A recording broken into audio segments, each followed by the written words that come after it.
बीते 24 घंटे नेपाल के लिए काफी भयानक रहे।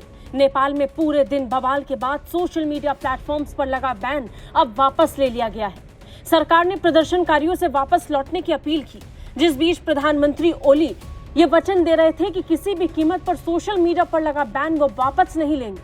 उन्होंने तो ये तक कहा कि वो जरूरत पड़ी तो प्रधानमंत्री के पद से इस्तीफा दे देंगे, लेकिन अपने फैसले से पीछे नहीं हटेंगे। इन सब के बीच जब तनाव पिछले 24 घंटों में गहराता नजर आया तो केपी शर्मा ने यू टर्न ले लिया। केपी शर्मा ओली की सरकार ने फैसला वापस ले लिया। सरकार ने प्रदर्शनकारियों से वापस लौटने को कहा, तोड़फोड़ और आगजनी की घटनाओं की जांच के आदेश दिए। हिंसक प्रदर्शनों पर प्रधानमंत्री केपी शर्मा ओली ने कहा कि सरकार लोगों के इस बैन का असल उद्देश्य समझने में विफल रही। प्रधानमंत्री ओली ने आधी रात में जारी बयान कर कहा कि प्रदर्शनकारियों के बीच घुसपैठ के कारण भयावह स्थिति पैदा हुई। उन्होंने काठमांडू समेत देश भर में प्रदर्शनकारियों की मौत पर दुख जताते हुए स्वीकार किया कि सोशल मीडिया बैन के असली उद्देश्य को सरकार जनता तक समझाने में विफल रही। सोशल मीडिया पर सरकार की ओर से लगाए गए प्रतिबंध पर अपना तर्क देते हुए पीएम ओली ने कहा कि सोशल मीडिया के कारण समाज में बढ़ते आवंटित कार्यों को रोकने के उद्देश्य से सभी कंपनियों को नेपाल में रजिस्टर्ड कराने की बात पिछले 1 साल से की जा रही थी।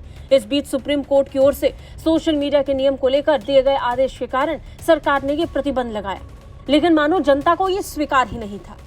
नेपाल की जनता, खासकर की जेनजी, सड़क पर उतरे, भयानक प्रदर्शन हुए। ये प्रदर्शन हिंसक हुए।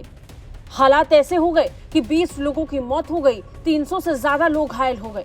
इस हिंसक प्रदर्शन के बीच केपी शर्मा ओली ने ये तक कहा कि वो अपने पद से इस्तीफा दे देंगे, लेकिन इस बैन को नहीं हटाएंगे। बढ़ते विवाद के बीच केपी शर्मा ने भी अपने फैसले से पीछे हटने का मन बनाया। ऐलान किया कि वो सोशल मीडिया प्लेटफॉर्म पर लगे बैन को हटा रहे हैं।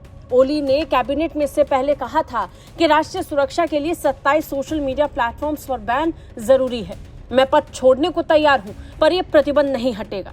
उनका ये बयान गृह मंत्री रमेश लेखक के इस्तीफे के बाद आया, जिन्होंने देश के कई शहरों में हुए हिंसक विरोध प्रदर्शनों में हुई 20 मौतों की नैतिक जिम्मेदारी लेते हुए अपना पद छोड़ दिया। पहले ही गृह मंत्री इस्तीफा दे चुके हैं, लेकिन इन सब के बीच में केपी शर्मा ओली ने जो बयान दिया उसे लेकर अब तक जवाबदेही तय नहीं की गई है। कैबिनेट बैठक में ओली ने कहा था कि सरकार का फैसला सही है। उन्होंने अपने सभी मंत्रियों को इस फैसले के समर्थन में बयान देने को कहा। सरकार ने ऐसा किया भी, लेकिन रातों रात स्थिति बदल गई। जिस स्तर पर लोग सड़क पर उतरे, स्थिति भयानक हो गई। उसे देखते हुए खुद नेपाल के प्रधानमंत्री को अपने फैसले से पीछे हटना पड़ा। अब घायलों के इलाज की पूरी जिम्मेदारी स्वास्थ्य मंत्रालय को सौंप दी गई है और साथ ही साथ पूरे मामले को लेकर न्यायिक जांच के लिए 15 दिनों के भीतर रिपोर्ट पेश करने वाली कमेटी भी बनाने का ऐलान हुआ है और हिंसा फैलाने वाले अराजक तत्वों की पहचान कर उन पर कानूनी कार्रवाई के आदेश भी दिए गए हैं। सरकार ने यह भी घोषणा की कि प्रतिबंधित सोशल मीडिया साइट्स को फिर से खोलने की प्रक्रिया तुरंत शुरू कर दी गई है। ब्यूरो रिपोर्ट, भारत तक।